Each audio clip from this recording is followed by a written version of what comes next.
existe algo muito estranho acontecendo no céu. Três mapas astrológicos extremamente importantes aconteceram em sequência e todos eles começaram exatamente no mesmo lugar. Áries no ascendente. O eclipse solar em Aquário, o eclipse lunar em Virgem e agora o ingresso de Vênus em Áries, que aconteceu no dia 6 de março, também aconteceu com o ascendente em Áries. Na astrologia, quando um céu repete um padrão assim, ele está insistindo em mostrar algo. E nesse caso, a mensagem é muito clara. Algo que estava escondido está começando a aparecer. Motivações, emoções, vontades, verdades que estavam meio que nos bastidores da consciência, porque ao mesmo tempo em que Áries sobe no horizonte do mapa, pedindo ação, coragem, posicionamento, existe uma enorme concentração de planetas na casa 12, que também vem se repetindo, que é a casa do inconsciente, a casa dos bastidores da alma, a casa onde nós percebemos aquilo que realmente nos move, antes mesmo de transformar isso em pensamento. Por isso esse momento está tão importante. É como se o céu estivesse oferecendo um último lampejo de reconhecimento emocional muito profundo.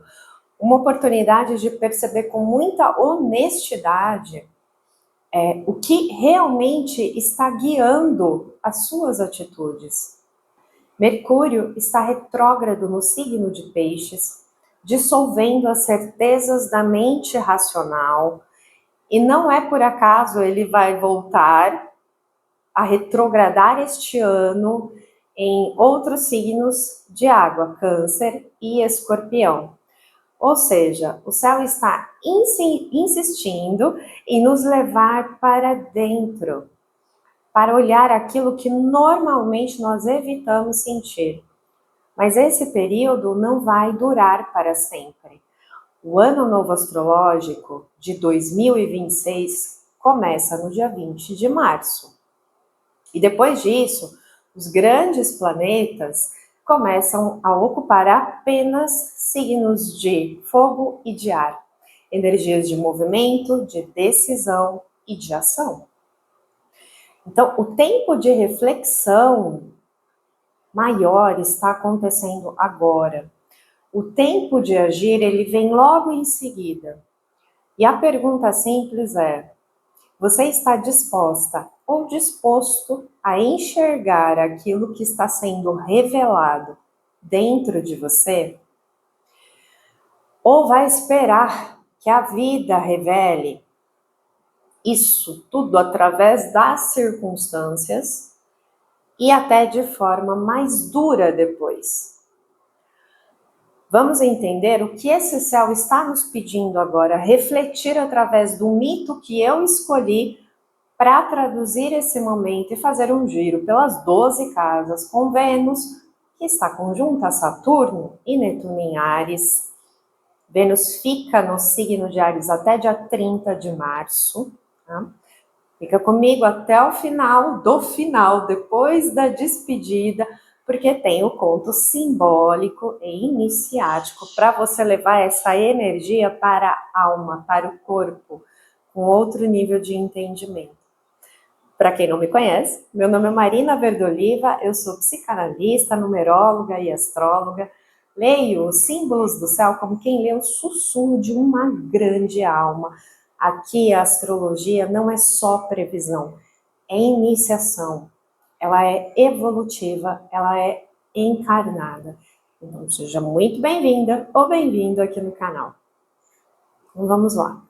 Áries sobe no horizonte deste mapa e junto com ele, Quirón e Éris estão em conjunção aí na casa 1. Isso é muito forte, é o tipo de assinatura que coloca a ferida e a discórdia bem na porta da experiência. Quirón mostra a ferida que precisa ser reconhecida em nós. Eris mostra aquilo que desorganiza, aquilo que provoca, que expõe o que estava sendo ignorado. Quando os dois aparecem juntos em conjunção exata no ascendente, o céu está dizendo que a identidade das pessoas está sendo confrontada. Isso pode aparecer de maneiras muito concretas nas nossas vidas, tá? Pode ser alguém, por exemplo, que sempre se viu como uma pessoa muito justa, mas começa a perceber atitudes de manipulação que nunca tinha admitido para si mesma, tá? Pode ser alguém que sempre evitou conflito, mas agora começa a compreender que precisa dizer algo para alguém ou muitas pessoas que estava engasgado há muitos anos. Pode ser alguém que percebe que sustentou relações baseadas na conveniência e agora não consegue mais continuar fazendo isso. Áries na casa 1 não aceita mais esconder a verdade da própria identidade. Todos estamos com essa energia em cima de nós. Então, e essa exposição, ela fica ainda mais interessante quando nós olhamos quem também está aí, perto do horizonte. Cassandra, em Touro, na casa 1, que nós conhecemos aí no último vídeo sobre o eclipse em Virgem. E Cassandra é aquele arquétipo que vê algo que os outros não querem ver. Muitas vezes é a pessoa que percebe uma mentira no ambiente antes de todo mundo perceber. O problema com Cassandra também representa um momento que ninguém quer ouvir a verdade. Tá? Com Cassandra em signo de Touro, essa percepção ela se manifesta no campo dos valores. Valores morais, valores materiais, valores de caráter. Tá? É como se algumas pessoas começassem a perceber coisas muito claras que está ocorrendo à sua volta. Quem é confiável, quem não é, quem sustenta o que fala. Porque tem muita gente que fala, mas só fala. E na prática, nada se realiza, nada se concretiza.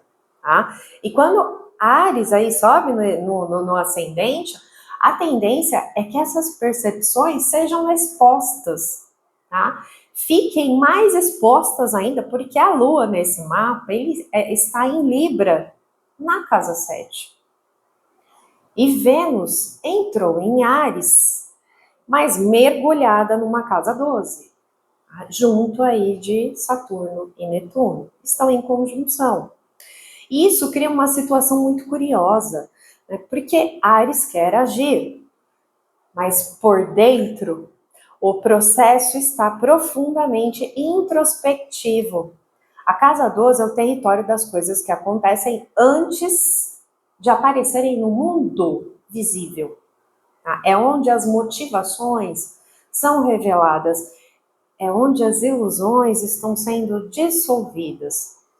E onde muitas vezes percebemos o que realmente está acontecendo internamente e nas nossas projeções no mundo ou nas pessoas. E Vênus fala justamente de relações. Fala das relações, fala do amor, fala do afeto, fala do apego, fala do desejo. Então, as relações, elas entram num tipo de revisão silenciosa, tá? Alguns exemplos práticos para você entender como é isso. Alguém que começa a perceber que estava sustentando um relacionamento por medo de ficar sozinho. Ou que mantinha, às vezes, relações para sustentar uma aparência, tá? Por conveniência, como eu falei antes. Outra pessoa percebe que estava idealizando alguém que nunca realmente demonstrou algum tipo de compromisso sério. Eu falo que aquelas pessoas que falam, mas não praticam, né? Como aquela pessoa, sabe aquela pessoa que fala que vai mudar, mas na prática ela não muda nada. Isso serve tanto para nós como para os outros, né? Percebermos isso em nós, é casa 12. Muito do que está na casa 12 é aquilo que a gente promete, mas não cumpre, né? É aí que mora a autossabotagem. Outras pessoas podem perceber que estavam, por exemplo, se sacrificando demais para manter uma dinâmica nas relações, seja ela qual for, que não são recíprocas, tá? Saturno aí não nos deixa mais escapar dessa realidade. E Netuno está dissolvendo as ilusões, tá? Então, e Vênus precisa decidir o que realmente vale, tem valor para a alma manter. Isso numa oitava superior, isso num desejo de alma, okay? Num desejo de compromisso, às vezes kármico, porque Saturno e Netuno estão junto dela. Tá? Vamos falar um pouco melhor sobre isso. Na hora do mito, vocês vão entender o que eu quero dizer em relação a Vênus numa oitava mais baixa. Tá? E esse processo aí, nesse ingresso de Vênus, fica ainda mais intenso, porque nós temos Mercúrio retrógrado em Peixes, que acabou de ficar casemi com o Sol, tá? Quando Mercúrio está retrógrado em Peixes, o pensamento não funciona de forma linear. As respostas, elas não aparecem na lógica. Elas aparecem em sonhos, em lembranças, em sensações, em insights, em intuições, tá? É quando você lembra, por exemplo, de uma conversa antiga e finalmente consegue entender o que realmente estava sendo dito ali. Ou é quando uma memória volta, por exemplo, e de repente tudo faz sentido, você consegue encaixar as coisas, mas isso não depende da sua iniciativa para fazer, tá? Porque peixes não é uma energia meio confusa, porque ela não é linear, o tempo não é linear, entende? Então, você segue, às vezes, uma intuição sem conseguir entender por que você está fazendo aquilo. Quantas vezes você já fez isso e, de alguma forma, isso revelou uma situação ou te colocou numa situação favorável, e quando não seguiu, aconteceu o contrário. Isso tem muito a ver com Mercúrio em Peixes, tá? Então, e é o guiamento, principalmente aí nessa configuração que nós temos nesse mapa, mas para mim isso é uma configuração de vida, tá? Principalmente o guiamento através da oração, da meditação, do relaxamento, do descanso. Peixes é tudo isso, casa 12 é tudo isso. Tem uma citação que eu tirei do livro As Relíquias, do Essa de Queiroz, que eu acho que se encaixa muito bem aqui, e eu usei essa frase, né, na mensagem que eu escrevi aí para o fim de semana, na comunidade aqui do YouTube, e lá nas mensagens do Instagram também. Para te livrares do tormento das dúvidas, impõe-te uma autoridade. Tá? Ou seja, lembre-se de que em qualquer situação, em qualquer horário ou situação do dia, de respirar, de aquietar a mente, de fazer uma oração para te orientar. Seja lá como você faça, não importa, isso te guia, tá? Teu eu superior, a sua alma, a sua vontade, tá? A sua consciência que vê tudo de um ângulo diferente do que você vê aqui, te ajuda, te orienta, te guia. E nós temos Palas, né? Palas também está aí, indicando que existe uma inteligência estratégica sendo formada dentro desse processo emocional. Palas já está em Peixes, ok? Então, ou seja, não é apenas sensibilidade, é percepção, é leitura de padrão. Enquanto isso, Júpiter retrógrado em Câncer na casa 4 recebe um trígono desse grupo de planetas em Peixes, tá? Então isso cria uma amplificação emocional enorme. Câncer fala de lar, de família, de padrões familiares, de crenças familiares. Júpiter, crença, filosofia, sabedoria ou não, segurança emocional.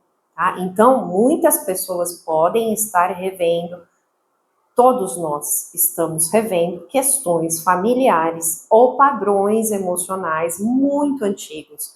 Então, pode ser alguém que percebendo que herdou uma forma, assim, você percebendo que você herdou uma forma de reagir às relações que veio lá da sua infância.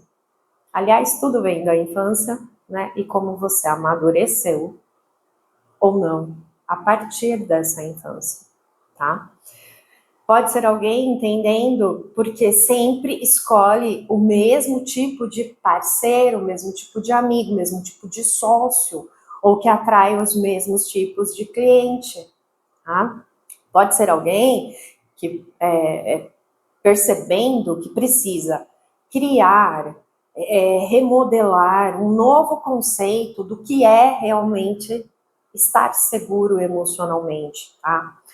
Mas essa expansão emocional, ela também está encontrando tensão nesse mapa, porque a Lua em Libra na casa 7 está fazendo quadratura com esse Júpiter, okay? E isso coloca os relacionamentos no centro do processo. A Lua em Libra quer harmonia, mas a quadratura com Júpiter aí em Câncer mostra que, às vezes, a tentativa de manter a harmonia pode esconder emoções que precisam ser reconhecidas. Não dá para avançar sem reconhecê-las, tá? Então, pode acontecer algo muito comum num período assim, que é uma tentativa de você manter a paz numa relação, mas internamente sente que algo não está certo, tá? Então, é hora de reconhecer isso. Em algum momento, depois dessa reflexão madura que todos estamos recebendo em termos de punção energética, né? No momento certo, você vai saber o que dizer, vai saber quando dizer e o que dizer, tá? Ou mudar, às vezes, internamente essa emoção, emocionalmente, conseguir transformar o que precisa ser transformado, para entender o que está acontecendo, o que realmente precisa ser dito ou não. E Marte está em Peixes, Vesta está em Peixes, aí na casa 11, enquanto Urano está a 27 graus de Touro, fazendo quadratura exata para Vesta, tá? Esse é um ponto de choque. Vesta representa dedicação, talentos, dons, foco, aquilo que nós consideramos sagrado. E Urano representa a ruptura, mudanças inesperadas. Quando esses dois se tensionam, muitas pessoas começam a questionar se ainda estão se dedicando energia às coisas certas, às pessoas certas. Então pode ser alguém que percebe que está trabalhando muito, às vezes em algo que não faz mais sentido para ela, tá? Pode ser alguém que percebe que está investindo energia em relações ou em grupos que não refletem mais quem elas são, tá? É um momento, então, em que algumas fidelidades internas precisam ser revistas, tá? E provavelmente aconteça através de rupturas, através de mudanças que não precisam ser externas, mas algo que fica desalinhado dentro de você e você começa a perceber de maneira diferente, ligar os pontos de maneira diferente, tá?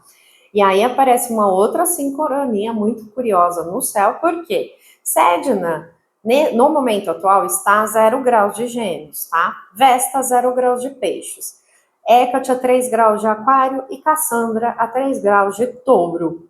E Quirón com Eris ali, conjunto no grau 24 de Áries, tá?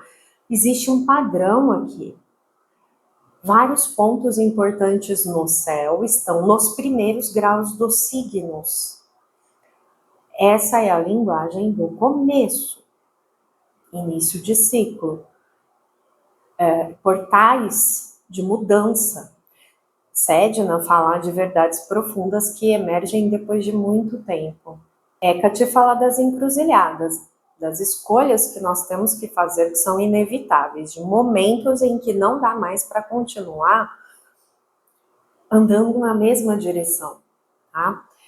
E quando ela aparece ativa em Aquário, muitas dessas decisões, elas envolvem um novo posicionamento no coletivo, tá? No coletivo que você está inserida. Então, e quem você escolhe ser no mundo, tá? E com quem você escolhe caminhar. E Plutão em Aquário, junto aí com Hecate, reforça essas decisões, reforça que essas decisões, elas têm consequências profundas. Tá? Não são escolhas superficiais, são escolhas que estão reorganizando, ou vão reorganizar a sua vida. E no meio de tudo isso, não podemos esquecer de Lilith, que está em Sagitário aí na casa 9 e que ativa o campo das crenças. Então isso pode trazer confronto com ideias, filosofias ou visões de mundo que pareciam muito sólidas dentro de você. As verdades ou as certezas que a gente tem que são absolutas. E às vezes a gente percebe que nós acreditamos durante muito tempo em algo porque fomos ensinadas ou ensinados a acreditar. Perceba a narrativa do mundo. Não siga o mesmo padrão. Principalmente se isso não se adequar internamente em você. É hora de rever essas crenças, essas filosofias, essas narrativas para as quais estão nos empurrando, ok? Então, agora nós precisamos descobrir o que realmente nós pensamos sem seguir dogmas ou narrativa dos outros, tá? Fiquem muito espertas ou espertos com isso. E temos aí o Nó do Sul na casa 6, em Virgem. Lembrando que também existe uma tendência coletiva de querer controlar tudo através da mente, com Mercúrio retrógrado em Peixes e toda essa comunhão de planetas na casa 12. Gente, Virgem quer explicar, quer organizar, quer analisar. Só que esse céu tem muita água, por fluência aí com Júpiter, tá? E quando há muita água no céu, a vida pede outra habilidade, que é sentir, é observar, é esperar, tá? É refletir. Nem tudo pode ser resolvido imediatamente. Então, alguns processos, eles precisam amadurecer dentro de nós antes de se tornarem ação, tá? E talvez essa seja a mensagem mais prática desse mapa, tá? Não é um céu que pede pressa. É um céu que pede percepção. Ligar padrões internos, porque muitas verdades estão surgindo agora. E quem consegue observar com honestidade, muita honestidade, o que está acontecendo dentro de si, provavelmente tomará decisões muito mais conscientes quando o movimento do céu começar a acelerar de verdade novamente, tá? Quando muitos planetas se concentram assim na casa 12, repetidamente, como neste mapa, aquilo que normalmente fica escondido dentro das pessoas começa a transbordar. Então, Nó do Norte, o Sol, Palas, Mercúrio em Peixes e Vênus, aí, Saturno e Netuno, tudo na casa 12, gente, estão dissolvendo máscaras, tá? Casa 12 é o bastidor, são os bastidores da alma, como eu sempre falo. Então, quando isso acontece, tanto a compaixão, né, o perdão, auto-perdão e também o perdão para o outro, essa atitude mais compassiva com as pessoas e as sombras de tudo podem vir à superfície. E é exatamente isso que nós estamos vendo no mundo. Não apenas nas grandes escalas, tá? Como nos conflitos coletivos. Eu sempre digo isso aqui, se está acontecendo em cima, está embaixo, se está embaixo, está em cima. Tá? Então, nos mundos pequenos, nos pequenos mundos das relações pessoais, familiares e sociais, dentro de nós, no nosso pequeno mundo, também está acontecendo. Tá? Porque aquilo que acontece no plano coletivo é apenas uma ampliação do que acontece na psique humana. E existe hoje uma quantidade enorme de frustração acumulada nas pessoas. Frustração não elaborada, dores não reconhecidas, expectativas que não se realizaram. E quando uma pessoa não olha para dentro e não reconhece a própria dor, ela tende a projetá-la no mundo. Todos nós fazemos isso. Tá? E é aí que nasce uma forma muito sutil de maldade. Não é aquela maldade caricata que imaginamos quando pensamos em grandes vilões, mas uma maldade cotidiana que aparece nas relações. Tá? É a pessoa infeliz, por exemplo, no casamento, que passa a falar mal do casamento como uma instituição, falar mal de homem ou de mulher, porque está refletindo, porque não está refletindo honestamente sobre a sua experiência, né? Mas porque ela deseja que os outros também fracassem nas suas, tá? É o pai ou a mãe frustrado com a própria vida que desconta nos filhos, principalmente os menores de idade, aquilo que não conseguiu realizar em si mesmo, tá? É alguém que está cuidando, por exemplo, de uma pessoa doente e pede ajuda a outros familiares, não porque precisa, né? Porque pode contratar ajuda, já todo tipo de ajuda já foi oferecida, mas não quer e não faz, porque no fundo ela deseja que mais alguém sinta o peso dessa situação. Porque quer que o outro também passe pela mesma dificuldade. Esse ano eu atendi 2 pessoas com esse tipo de problema na família, tá?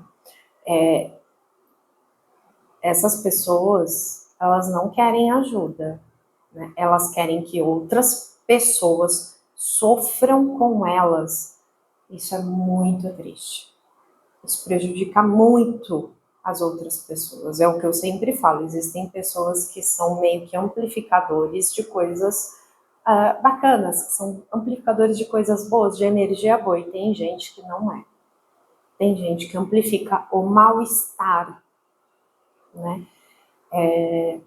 E também podemos dar outro exemplo, a pessoa que não quer, por exemplo, cobrar pelo próprio trabalho da maneira que ela acha que deve, e passa a criticar quem consegue cobrar, como se o sucesso do outro fosse uma afronta pessoal. Aliás, pessoas que estão muito descontentes ou frustradas, elas tendem a ver o sucesso, ou a alegria, ou a felicidade das outras pessoas como uma afronta, como se elas estivessem, como se o outro estivesse fazendo alguma coisa de propósito para afrontá-la. Isso faz parte aí da casa 12, daquilo que a gente não consegue enxergar na gente com muita facilidade, só com um estudo de muito trabalho das sombras. Esse tipo de dinâmica é muito mais comum do que a gente imagina, e você pode colocar ele em vários outros tipos de exemplo, tá? Porque quando alguém não consegue lidar com a própria frustração, a felicidade do outro pode parecer, gente, um insulto, tá? O bem-estar do outro vira um espelho que é incômodo, muito incômodo. E o céu atual, ele parece trazer isso à tona, tá? Quiron e Eris, no ascendente, expõem feridas e conflitos que estavam escondidos na identidade das pessoas. E Cassandra, aí na casa 1, fala dessa verdade fala que essa verdade começa a ser percebida para quem quer, tá? Mas mesmo quando ninguém quer admitir essa verdade, ela vai acabar vindo à tona. E com Vênus, Saturno e Netuno, as motivações emocionais das relações, elas vão começar a ser reveladas, tá? Não é para que a gente aponte o dedo para os outros, mas para que cada um observe a si mesmo. Porque todos nós temos sombra, todos nós temos frustrações, todos nós sentimos inveja, ressentimento ou raiva em algum momento, tá? Quem não percebe isso, desculpa, eu já estive com muitas pessoas, eu já tive relações com muitas pessoas que acham que são purpurina cósmica, né?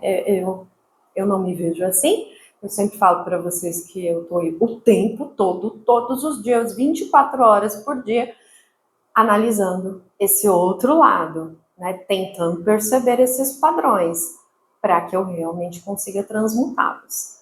Então, quem acha que não sente essas coisas, me desculpa, está se enganando, tá? E quanto mais você esconde isso, pior ficam as suas relações, porque o nível de convivência com você pode ficar muito difícil. Ou conviver com a outra pessoa que não faz esse trabalho pode ser muito difícil, né? Sempre olhando para ambos os lados, tá? A diferença está no que nós fazemos com isso que nós percebemos. Então, há pessoas que transformam essas emoções em consciência, tá? E há pessoas que transformam essas emoções em veneno.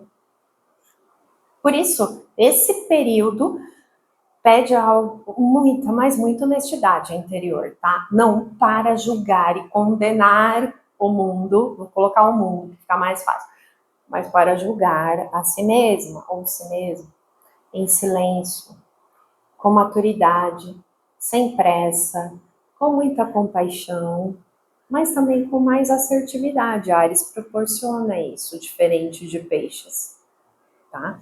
Então, por enquanto, Júpiter ainda se move retrógrado aí em Câncer. Muito do que está acontecendo precisa primeiro ser compreendido dentro de nós. Então, vamos pensar nesse Júpiter como uma represa e a barragem está fechada, tá? Então, a água, ela está acumulando consciência, tá?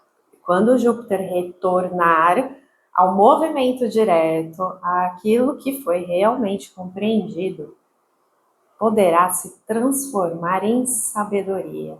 A vida anda de um jeito diferente, tá? Porque você vai ter sabedoria para agir, sabedoria para escolher, sabedoria para não repetir os mesmos padrões. Mas isso só vai acontecer para quem teve coragem, ariana, de olhar para dentro, enquanto o mundo parece suspenso em jogos de emocionais e poder e caprichos assustadoramente perversos. Mas lembre-se, está acontecendo no mundo, está acontecendo no mundo menor, no micro. Tá? Porque no final das contas, gente, o maior julgamento de todos que nós podemos fazer não é sobre os outros, nem sobre o mundo. É sobre quem estamos escolhendo ser. Tá? É isso que no final a consciência irá cobrar. A sua consciência, a minha consciência. Nunca tem nada a ver com o que o outro faz ou fez, né? Mas com o que você escolhe fazer e manter. Então eu vou deixar 5 perguntas para você refletir sobre essa Vênus que nos testa em Áries, junto de Saturno e Netuno, com Mercúrio retrógrado, né? Toda essa casa 12 recheada, com a quadratura com o trígono com esse Júpiter, a quadratura com Urano. Júpiter quase encerrando o seu movimento retrógrado, graças a Deus, chegando no fim desse movimento retrógrado que ninguém aguenta mais, eu vou deixar 5 perguntas sobre que você pode refletir e que vai te ajudar a se aprimorar, a ter mais sabedoria em como agir e como atrair coisas melhores para a sua vida, porque Vênus fala do poder de atração em nossas vidas. Então você precisa vibrar aquilo que você é, aquilo que você sente, aquilo que você deseja como vontade da alma, num tipo de energia que te impele, que te aproxima do alto, numa oitava superior, tá? Então reflita sobre essas 5 questões. Número 1. Quando vejo alguém feliz ou prosperando, o que realmente acontece dentro de mim? Sinto inspiração para crescer também, ou sinto incômodo, comparação, ou desejo de que aquilo não dure? Pergunta 2. Em quais áreas da minha vida eu ainda espero que alguém venha me salvar, reconhecer ou reparar algo que eu mesma preciso resolver? 3. Existe alguma situação ou relação na minha vida em que, em vez de assumir minha responsabilidade, eu tenho buscado culpados? Número 4. Aquilo que eu desejo para os outros é coerente com aquilo que eu desejo para mim? Ou em algum momento já desejei, consciente ou inconscientemente, que alguém fracassasse para que eu me sentisse melhor? 5. Se tudo o que eu cultivo internamente retornasse multiplicado para a minha vida, eu estaria em paz com aquilo que eu estou alimentando dentro de mim? Essas perguntas são fortes. Eu peguei pesado porque elas nos tiram do lugar de julgamento externo, né, e te levam diretamente para a autoobservação, que é exatamente o movimento desse céu. Foram perguntas que eu me fiz em várias oportunidades, de várias formas, tá? Em diferentes idades e situações. Então, eu estou repassando essas perguntas para que você consiga encontrar essas respostas no momento certo, do jeito certo e com muita honestidade que esse céu está pedindo para a gente no momento. Porque 2026 é para ser o melhor ano da sua vida. E é isso que eu espero que aconteça a partir de 20 de março, quando esse céu realmente entrar na energia de 2026. E existe um mito que conversa com essa ideia de Vênus numa oitava inferior, que foi o que eu escolhi, porque eu acredito que é o que está no momento pedindo para ser revisado, né? Que é o capricho, a vaidade ferida, a reação impulsiva, que é do mito de Afrodite e Psique.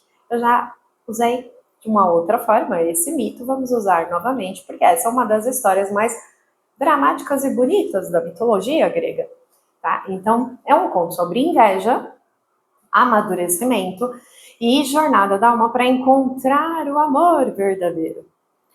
Psique era uma princesa mortal tão absurdamente linda que os homens pararam de adorar os altares de Afrodite para admirar a garota.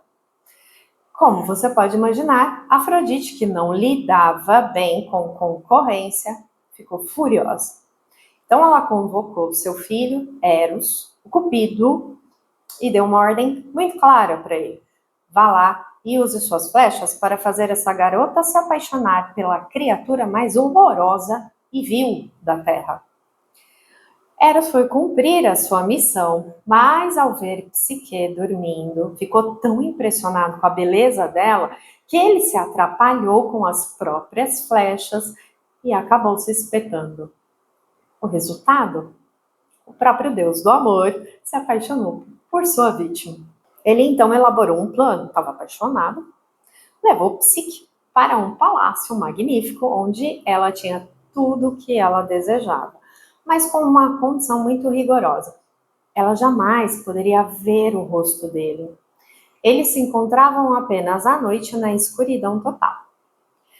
Psique estava feliz, mas as suas irmãs, invejosas, a convenceram de que o seu marido misterioso era, na verdade, uma serpente monstruosa que em algum momento a devoraria. Certa noite, movida pela dúvida, Psique foi lá acender uma lamparina enquanto Eros dormia ao seu lado. Em vez de um monstro, ela viu o deus mais lindo do Olimpo. Emocionada e trêmula, ela deixou cair uma gota de óleo quente no ombro dele. Eros acordou e, sentindo-se traído, fugiu, dizendo uma frase que é até famosa: o amor não pode viver sem a confiança. Desesperada, Psique foi implorar ajuda a Afrodite. A deusa viu ali a chance de torturar a rival e impôs 4 tarefas que eram impossíveis para ela. A primeira era separar grãos, organizar uma montanha mista de sementes, e aí a Psique foi ajudada por formigas. O segundo era lã de ouro, ela tinha que colher lã de ovelhas selvagens e perigosas, mas um caniço verde lhe deu a dica de pegar a lã que estavam presas nos arbustos. A terceira era encher um frasco com água de uma cascata mortal, e uma águia de Zeus ajudou a Psique. E a quarta era descer ao submundo e pedir um pouco de beleza, um pouco da beleza da rainha dos mortos para Afrodite, tá? A caixa de Perséfone. A Psique conseguiu essa caixa, tá? Mas a curiosidade venceu e ela abriu o frasco esperando ficar ainda mais bela para Eros, tá? E dentro havia um sono infernal. Ela caiu desmaiada e não acordou mais. Eros, que já tinha perdoado, né, não aguentava mais de saudade da Psique, voou até ela, removeu o sono de seus olhos e guardou de volta na caixa o que ela tinha tirado. Ele implorou para Zeus intervir, tá? E aí o rei dos deuses concordou, deu a Psique aí um néctar da imortalidade e ela se tornou a deusa da alma.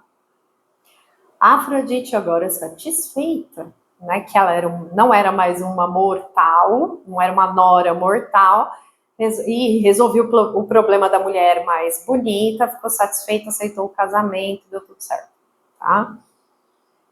Gosto de lembrar que Psique, em grego, significa tanto borboleta como alma.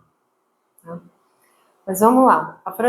Afrodite ficou furiosa, não porque a Psique tinha feito algo contra ela, por ser culpada de alguma coisa, mas porque a Afrodite não suportava que outra pessoa recebesse a admiração das pessoas que não fossem ela. Esse mito mostra muito, muito bem a oitava inferior de Vênus, né? Quando o amor se transforma em vaidade ferida, quando a beleza se transforma em comparação, quando o valor pessoal passa a depender da validação dos outros. Afrodite, neste momento do mito, não age como uma deusa do amor. Ela age com o ego ferido, como alguém que não suporta ver outra pessoa brilhar. E é interessante observar que o mito termina de uma forma muito diferente, porque a Psique atravessa todas as provas, ela consegue, ela amadurece, ela se transforma, apesar do equívoco no final, tá? Mas o que o mito ensina é algo muito profundo.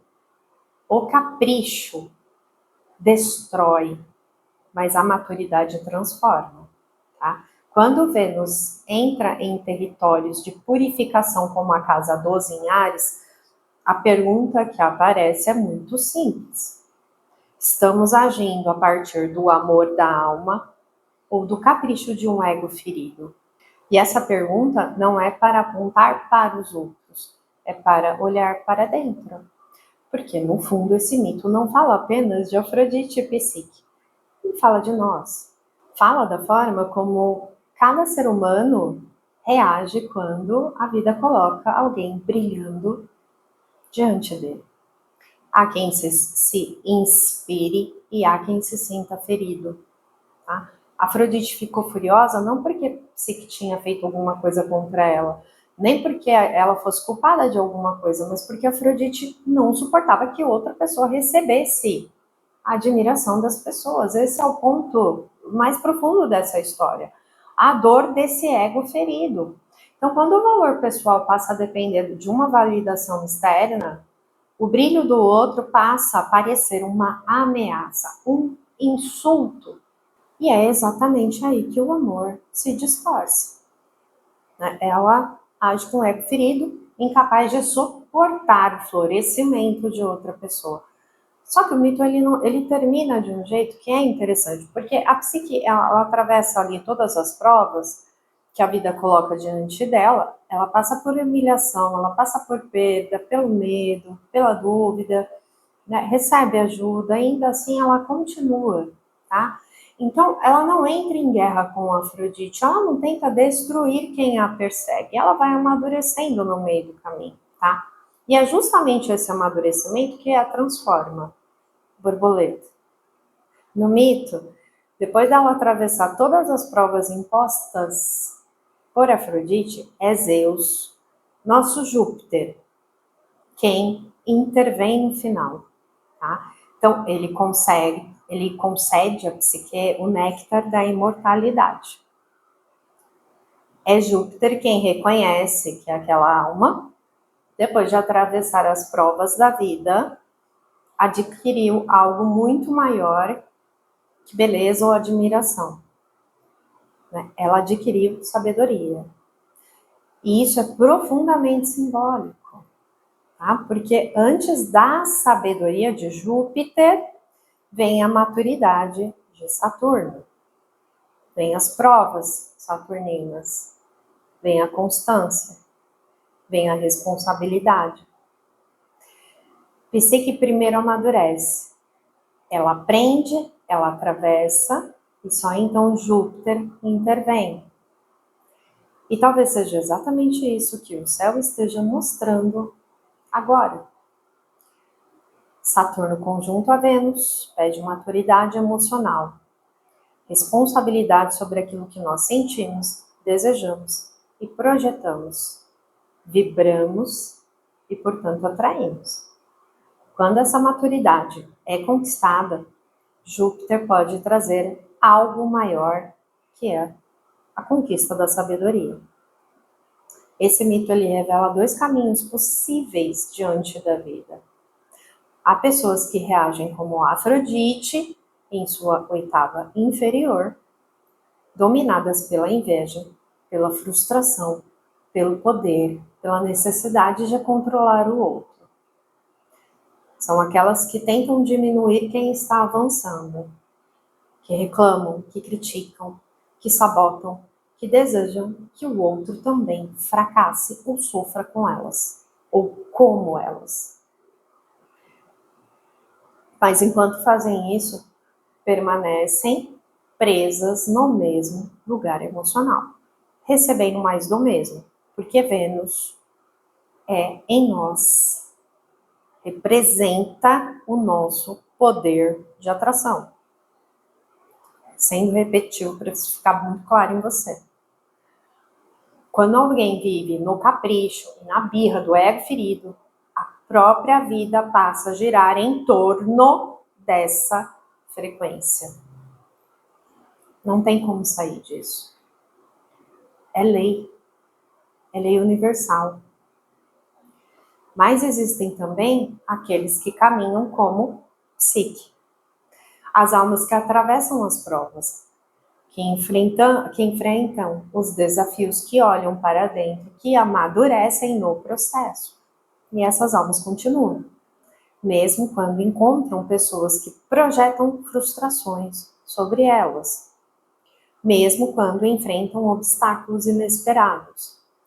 As psiques seguem, crescem, e em algum momento avançam para uma nova etapa da própria jornada. E é disso que se trata, do que falamos em separar o joio do trigo nessa transição planetária de eras. Essa separação nunca começa fora, nunca começa de fora, ela começa dentro. Cada pessoa precisa olhar para si mesma, tá? Para os seus caprichos, para as suas birras, para as suas frustrações e também para os seus talentos, para os seus dons que existe dentro dela e que deseja. E esses dons, esses talentos, eles precisam, é o desejo do universo que eles se expressem no mundo. Todos temos, tá? Quando esse alinhamento interno acontece, a vida naturalmente reorganiza aquilo que está ao redor, tá? Porque aquilo que cada pessoa sustenta dentro de si acaba retornando. O bem retorna, em algum momento ele retorna. E o mal também. A partir de 20 de março, isso vai acelerar. Tá? Então, pessoas podem praguejar, desejar o mal, emitir pensamentos negativos contra as psiques aí de suas vidas, tá? Mas essa energia também vai retornar. Se já não está retornando, se já não retorna. O mal, o veneno fica na pessoa, tá? Isso, pensa no pequeno e pensa no grande, ok? Assim como retorna aquilo que é construído com integridade, tá? Então, estamos vivendo num tempo em que essa lei se tornará cada dia mais evidente. Saturno rege um ciclo maior de 36 anos, que começou em 2017 e se estende até 2052. Durante esse tempo, muitas estruturas internas e externas serão reorganizadas. Não está apenas em jogo a vida mundana passageira, tá? Está em jogo algo muito mais profundo. A verdade, o alinhamento da alma coerente. Alinhar a vida a valores elevados, aos talentos, aos dons, ao propósito que cada pessoa carrega dentro de si.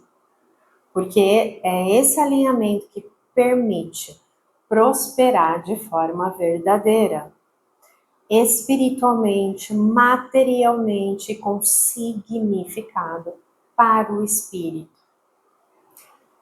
Por isso, nunca se esqueça de olhar para dentro, de observar os seus caprichos e as suas reações. Mas também reconheça aquilo que pulsa dentro de você e deseja nascer no mundo. A pergunta é muito simples. Você está vivendo como Afrodite ferida ou como uma psique que está amadurecendo o suficiente para que Júpiter lhe revele a sabedoria da própria alma? E agora, vamos observar como essa energia pode se manifestar na sua própria vida através do giro de Vênus com Saturno e Netuno nas 12 casas astrais. Se Vênus está caminhando na sua casa 1, a casa 1 fala da identidade, da postura diante da vida, fala do corpo também. Quando Vênus atravessa em Áries, né, a casa 1, a vida começa a revelar algo sobre como você se posiciona no mundo.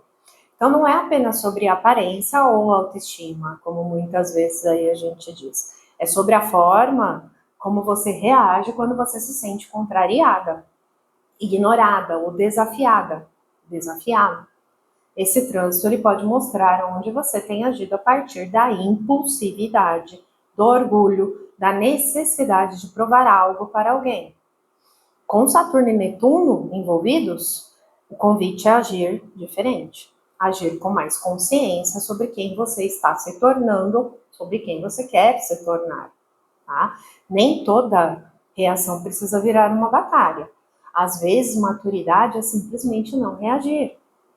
Então, a pergunta para você é: quando você se sente ferida ou contrariada, você reage para proteger a sua verdade ou para defender um capricho do ego?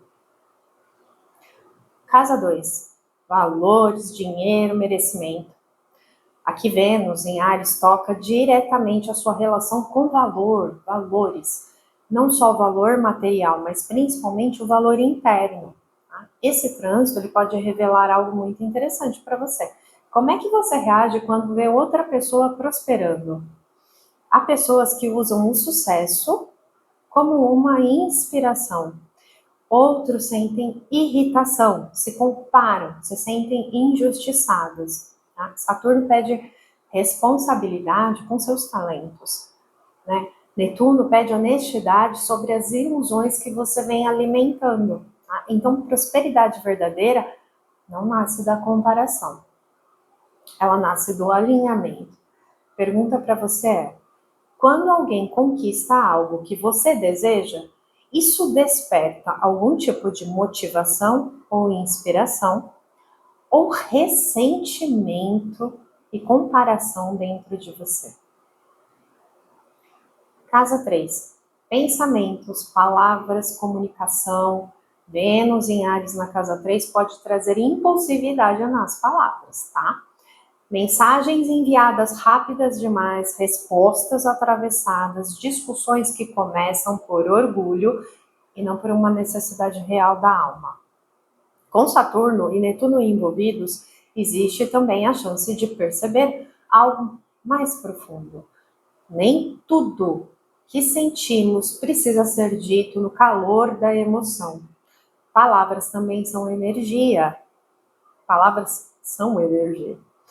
E muitas vezes revelam mais sobre quem fala do que sobre quem escuta. Okay? Então, a pergunta para você é: quando você fala sobre alguém, suas palavras nascem da verdade ou da necessidade de descarregar emoções que você ainda não compreendeu? Casa 4. Família, passado, segurança emocional. Esse trânsito pode tocar diretamente aos padrões familiares que você carrega, especialmente ligados à forma como você aprendeu a lidar com frustração, amor, pertencimento, sensação, né, de pertencimento. Algumas pessoas crescem em ambientes onde o amor era condicionado, era uma obrigação imposta. Outros aprenderam que para ser vistos, né, ou amados, admirados, era preciso competir ou agradar. Vênus em Áries pode trazer à tona antigas reações emocionais, mas Saturno pede maturidade e Netuno pede cura. Então, às vezes, amadurecer significa reconhecer que certos padrões não precisam continuar. A pergunta para você é: alguma reação sua hoje ainda está tentando resolver uma ferida emocional antiga? Casa 5. Amor, prazer, expressão pessoal, filhos biológicos, se você os tiver. Aqui Vênus em Áries pode despertar desejo, paixão, vontade de se expressar. Mas também pode revelar outra coisa: a diferença entre amor e validação. O amor da alma inspira crescimento. O amor do ego exige confirmação constante dos outros. Quando Vênus passa por esse território com Saturno e Netuno envolvidos, pode surgir aí uma pergunta importante. Você está se relacionando ou se expressando para compartilhar quem você é ou para preencher um vazio? Pergunta: você busca alguém para caminhar ao seu lado ou para provar que você é digna ou digno de amor? Casa 6, rotina, trabalho e responsabilidade diária. Aqui o trânsito revela algo muito concreto no dia a dia, como você vive o seu cotidiano, seus hábitos, sua disciplina, seu comportamento com aquilo que você diz querer construir. Vênus em Áries pode trazer impaciência, vontade de resultados rápidos, mas Saturno lembra que aquilo que realmente cresce precisa de constância. E Netuno lembra que fugir da realidade nunca resolve o que precisa ser enfrentado. A vida espiritual não acontece apenas nos momentos elevados. Acontece nas pequenas escolhas de cada dia. Então a pergunta para você é: você está construindo a vida que deseja com consistência ou esperando que algo externo resolva aquilo que depende só das suas atitudes? Vênus em Áries pela casa 7, casa das relações, espelhos, contratos da alma, parcerias. Quando Vênus atravessa a casa 7, os relacionamentos se tornam espelhos muito mais claros. O outro começa a revelar algo sobre você.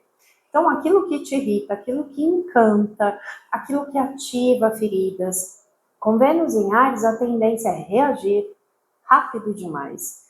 Querer resolver tudo na hora, querer vencer uma discussão, querer que o outro mude imediatamente. Mas Saturno lembra que as relações não amadurecem através dos impulsos. Elas amadurecem através da consciência. E Netuno mostra algo ainda mais delicado. Às vezes não estamos vendo o outro como ele realmente é, tá? Mas como nós gostaríamos que ele fosse. Então esse trânsito ele pode revelar projeções, tanto as suas quanto as dos outros. A pergunta para você é: você está realmente vendo quem está diante de você? Ou está reagindo a uma expectativa que você mesma criou? Casa 8. Poder, controle e transformações profundas. Casa das crises. Aqui Vênus entra em um território muito intenso. Então a casa 8 ela fala dos vínculos profundos, das trocas emocionais e também do poder.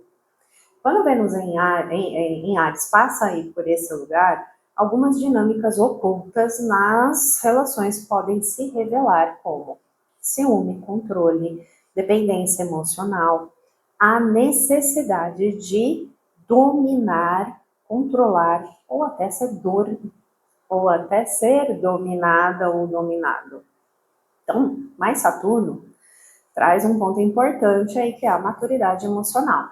Significa reconhecer onde existe manipulação, inclusive a própria. Netuno pode dissolver ilusões que sustentam certas relações. Então, às vezes, percebemos que aquilo que chamávamos de amor era apenas medo de perder. Então, pergunta para você é: você está buscando conexão verdadeira? Ou tentando controlar aquilo que você teme perder? Casa 9. Crenças, visão de mundo, a verdade interior, né, o propósito. Quando Vênus passa pela casa 9, ela toca as crenças. Então, aquilo que você acredita sobre amor, justiça, espiritualidade, sentido da vida.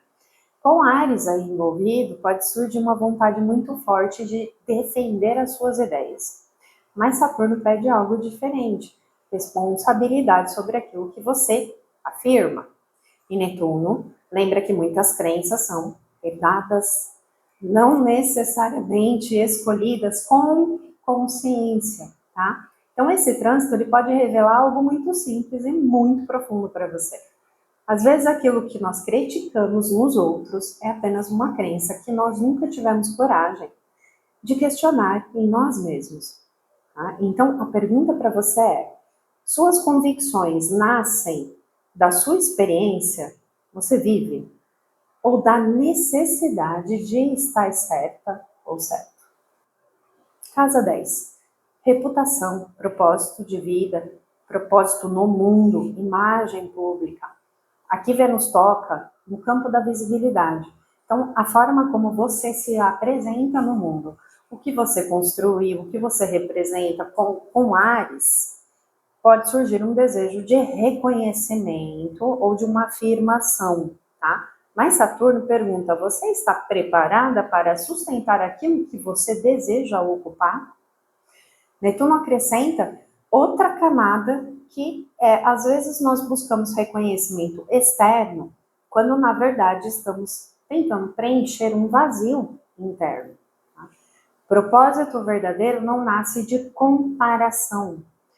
Ele nasce do alinhamento entre quem você é e aquilo que você entrega para o mundo. Então a pergunta para você é: você deseja reconhecimento ou deseja realmente servir com aquilo que tem de mais verdadeiro em você? Casa 11, amizades, grupos, pertencimento, projetos para o futuro, redes, internet. Vênus na casa 11 revela muito sobre o campo coletivo, sobre seus amigos, os grupos que você participa, as comunidades que você está ativa, né? Com Áries, podem surgir tensões ou disputas de liderança, tá? Às vezes nós percebemos que algumas pessoas estavam ao nosso lado apenas, enquanto tudo parecia muito confortável para elas. Saturno pede discernimento nesses grupos. Nem todo grupo é crescimento, nem toda amizade é realmente lealdade. Tá? Netuno também pode dissolver algumas ilusões sobre pertencimento. E isso pode ser muito libertador para você. A pergunta é: você está cercada de pessoas que celebram o seu crescimento ou de pessoas que se sentem ameaçadas por ele? Casa 12, o inconsciente, o karma, os bastidores da alma, aquilo que a gente não consegue enxergar com muita facilidade. Todo o tema do vídeo. Aqui Vênus, ela retorna ao território mais silencioso do mapa, tá? A casa 12 é onde vemos aquilo que normalmente não queremos ver. Motivações ocultas, feridas antigas, desejos que preferimos negar. Tá? Com Vênus em Áries aí, pode surgir uma vontade de reagir ou escapar desses sentimentos, fugir. Mas Saturno pede maturidade e Netuno pede entrega, pede dissolução. Então, esse trânsito ele pode revelar algo muito importante para você. Aquilo que você projeta nos outros, muitas vezes é apenas uma parte sua pedindo reconhecimento. Quando isso é visto com muita honestidade, algo muda profundamente na sua vida. Porque o julgamento externo perde força e começa o verdadeiro trabalho interior. A pergunta para você é: aquilo que você critica ou condena nos outros não estaria tentando mostrar algo que precisa ser reconhecido dentro de você? Esse céu, ele parece nos perguntar o tempo todo: você vai reagir ao capricho do ego ou ao amadurecimento da alma? É sobre isso, antes de 2026, que será um grande ano na sua vida, começar. Se tocou seu coração, já sabe. Se inscreve aqui no canal, toca o sininho para receber as notificações dos novos vídeos, vem ser membro, tem conteúdo exclusivo para você sobre os planetas, nos signos, o significado das casas, né, na minha percepção, na minha astrologia evolutiva, iniciática, encarnada. Gratidão por você ter ficado comigo até aqui. Fica até o final para você poder ouvir o conto. Um beijo no seu coração e que a luz se desde Vênus em Áries nos guie. O jardim que ninguém podia impedir. Havia um jardim no meio de um vale. Não era um jardim famoso, não tinha muros altos, nem placas anunciando a sua existência. Ele simplesmente estava ali. No começo, quase ninguém reparava nele. Era pequeno, discreto, as primeiras flores demoraram para aparecer. O jardineiro que cuidava daquele lugar trabalhava em silêncio. Todos os dias ele voltava ao mesmo solo, cavava a terra, retirava pedras, plantava sementes e regava aquilo que ainda nem havia brotado. Muitas pessoas que passavam ali não entendiam por que ele fazia aquilo. Alguns diziam: "Você perde tempo, esse terreno nunca vai dar nada." Outros riam: "Olhe para os jardins mais famosos da cidade, lá tudo já está pronto." Mas o jardineiro continuava. Ele sabia que a terra tem o próprio tempo. Com os anos, algo começou a acontecer. Primeiro surgiram algumas flores, depois árvores pequenas, depois pássaros começaram a pousar ali. O lugar ficou lindo. E então aconteceu algo curioso. Algumas pessoas começaram a se incomodar com aquele jardim. Elas passavam e diziam: "Isso não é tão bonito assim. Já vi jardins melhores. Essas árvores nem são tão grandes." Mas no fundo, o que realmente incomodava não era o jardim, era o fato de que ele havia crescido, sem permissão, sem aplauso, sem pedir aprovação. E algumas dessas pessoas começaram a desejar secretamente que o jardim secasse, que as flores morressem, que as árvores parassem de crescer. Mas havia um detalhe que elas não compreendiam. O jardineiro não plantava flores para agradar quem passava. Ele plantava porque aquilo fazia parte de quem ele era. Ele sabia que algumas sementes levam anos para brotar. Sabia que algumas flores aparecem apenas depois de muitas estações. E também sabia que ninguém pode impedir uma árvore de crescer quando suas raízes estão firmes na terra. Assim, enquanto alguns observavam com admiração e outros com incômodo, o jardim continuava, estação após estação, chuva após chuva, sol após sol. Até que um dia o vale inteiro percebeu algo simples. Não era apenas um jardim, era um lugar vivo. E tudo aquilo que havia sido plantado com paciência havia se transformado em abundância. Porque quando alguém cuida da própria terra com verdade, a vida encontra uma forma de florescer. Sempre. É só confiar.